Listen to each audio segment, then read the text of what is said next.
ह्या count of Saint म्हणजे कोंदिदसा व्हिन्सेंटीनी गोव्यात एक हुकूम काढला तिसवाडीमध्ये. तो हुकूम असा होता की इथं फक्त रोमन कॅथलिक्स लोक राहतील इथं गोव्यात तिसवाडी.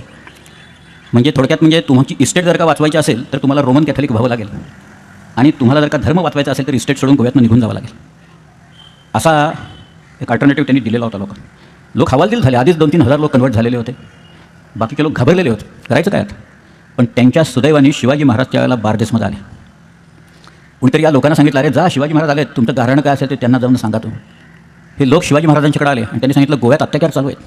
आता एक नवीन हुकूम काढला आहे की इस्टेटी टाकून निघून जा, वाचवायचे असतील तर त्यांचा धर्म स्वीकारा. शिवाजीराजे म्हणाले असं. त्याने आपल्या लोकांना सांगितलं गोव्याच्या सरहद्दीतले गावच्या गाव उचलून लोकांच्या सकट पकडून आणायचं. आणलं. 1500 लोक आहेत. मर्द औरत कचे बचे असं लिहिले. तहच येतो त्याला, मी काय करणार. 1667 चालतं तहच. हीच वाक्य शब्द आहेत. मर्द औरत कचे बचे. वेंगुर्ल्यात ते डच म्हणतात त्याच्यात 800 बायकाच होत्या म्हणून. काही असतील कमी जास्त त्या सगळ्यात. पण ही सगळी मंडळी पकडून आणली. त्याच्यात 4 जेसवाईट पादरी होते.